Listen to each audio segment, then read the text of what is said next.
ได้ยินบ่ได้ยินอยู่คุณเสียงมาบุญบ่บ่ได้ยินสิได้ยินบ่บ่ได้ยิน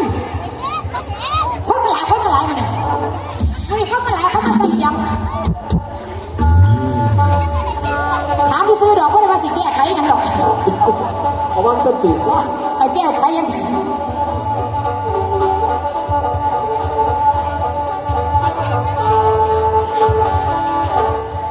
ได้ยินข่าวว่าเมืองสารคามเป็นเมืองหมอลำเพราะว่าสิเป็นลำกรประยุกต์ลำสิงลำยาวหรือว่าลำดองต่อก่อนทำนองขอนแก่นน้องสาวแม่พัสลีกับมาเอาผัวที่สารคามนี่ล่ะอยู่ที่ยังเกินลอยนี่ล่ะเขาไม่ต้องสาวเตะแอนเอาได้ดีโอ้มันต้องแสดงเกินลอย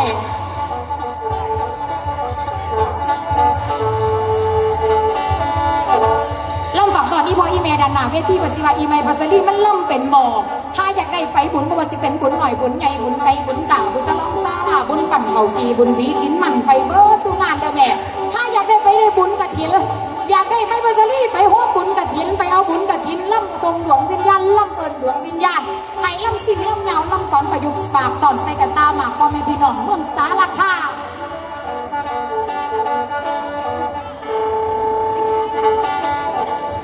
โอละนอ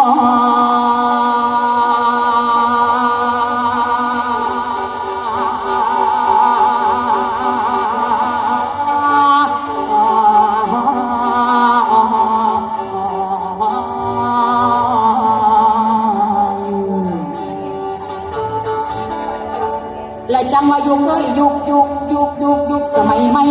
และจังว่ายุคสมัยใหม่ผู้สาวสาวน้อยเกิดขึ้นใหม่ก็มีแต่อยากสีดัง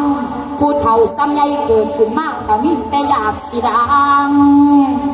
สมัยสมัยนี้นี่เขาเอ่นว่าหาเงินง่ายเงินในอากาศเขาว่าคลิปเดียวเข้ามาแล้วอย่ากดผ่านไปนะจ๊ะกดหัวใจกดติดตามกันคลิปเดียวสมัยสมัยนี้ผู้สาวสมัยเกิดขึ้นไม่เห็นอย่างผู้ใดอยากดังก็ต้องคิดยากอีพ่ออีแม่ผู้ใดอยากดังก็ต้องคิดยากฟังไม่ภาษาสีเบาสู่ฟัง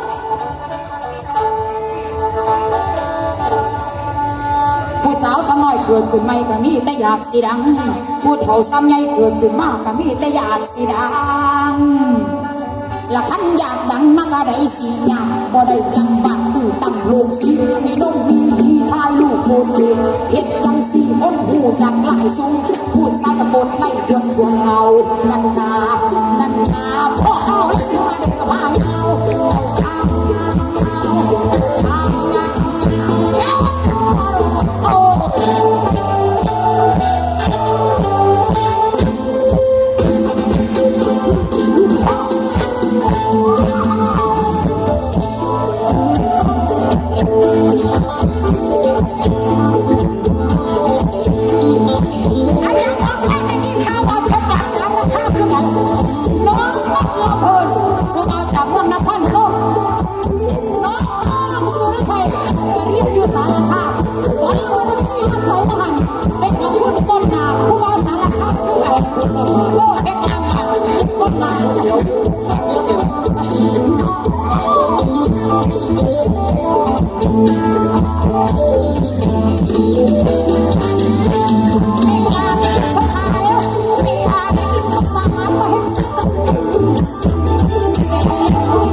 โอ้